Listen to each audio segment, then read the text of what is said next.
Merci, Monsieur le Président. Yorana à tous, Yorana, Mesdames et Messieurs les ministres, Yorana, chers collègues, ainsi que les internautes qui nous suivent. Monsieur le Président, qui n'est plus là, dans son dernier rapport sur la balance des paiements, l'Institut des missions d'outre-mer a rappelé à juste titre qu'en 2019, notre déficit commercial s'est encore alourdi, atteignant la somme vertigineuse de 201 milliards après 165 milliards en 2018. En réalité, ces chiffres traduisent un fait connu de tous. Notre économie est une économie de comptoir, dépendante du reste du monde, en particulier de l'Europe et surtout de la France.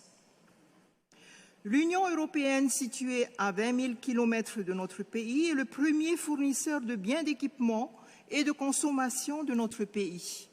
Et la puissance administrante française compte à elle seule pour 25% de nos importations, alors que la Nouvelle-Zélande et les États-Unis, pourtant géographiquement plus proches, comptent à peine pour 10% du montant de nos importations annuelles. Depuis quelques mois déjà, les agents maritimes de la place, les sociétés d'accounage, les grandes sociétés d'importation et le secteur de la grande distribution, par lesquels transite la plus grande partie des produits que nous achetons chaque jour, ont préparé nos esprits à une hausse des prix des marchandises importées. À en croire ces derniers, cette hausse tous azimuts va concerner non seulement le prix des importations des matières premières et des produits agroalimentaires qui finiront sur nos tables, dans nos assiettes, mais également les matériaux de construction qui vont in fine servir à bitumer nos routes, à construire et à équiper nos logements, jusqu'aux assurances de nos véhicules impactés par la hausse du prix des pièces détachées vendues par les concessionnaires automobiles de la place. Cette hausse serait en grande partie imputable aux effets de la pandémie de la Covid-19, notamment aux tensions qu'elle génère sur les marchés mondiaux, ainsi que sur l'approvisionnement et l'acheminement par voie maritime, notamment des produits que notre pays importe en provenance d'Europe, principalement de France et de Chine. Les containers coûtent plus cher et notre pays, du fait de son éloignement géographique et des flux relativement modestes de marchandises qui y transitent, n'est pas la priorité des grandes compagnies maritimes.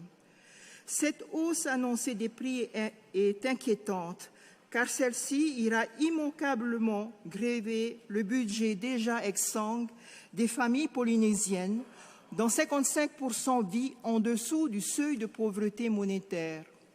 Monsieur le Président, qui n'est pas là, que comptez-vous faire pour s'attaquer à la racine de la cherté structurelle de la vie dans notre pays?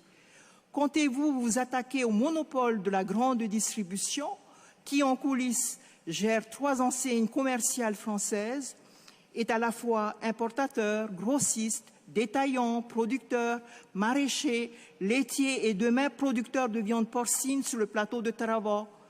Comment expliquerez-vous à notre population que ces sociétés bénéficient en bonus et grassement des subventions publiques et de la défiscalisation? Avez-vous l'intention de vous attaquer à la situation d'oligopole des 3 sociétés d'accounage sur les quais du port de Papeete? Ces mêmes sociétés qui ont bien d'autres casquettes. Comment expliquez-vous, Monsieur le Président, que certaines d'entre elles soient tout à la fois gestionnaires d'entrepôts, commissionnaires en douane, agents maritimes, loueurs d'engins de levage, transporteurs de conteneurs hors zone de douane et importateurs de ciment, de béton et de matériaux de construction? Oui, tout cela en même temps. Quand aurez-vous l'audace d'intervenir chez les concessionnaires automobiles qui revendent à prix d'or les pièces détachées des véhicules automobiles qu'elles vendent grassement? Comment expliquez-vous qu'une même pièce auto achetée 60 € sur Internet, fret aérien inclus, soit vendue chez le concessionnaire 60 000 francs CFP?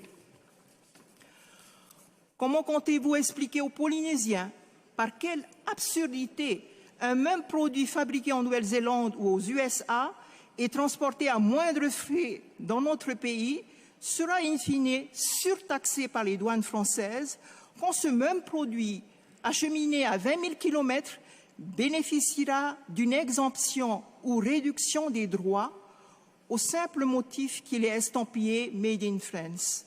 Je vous remercie.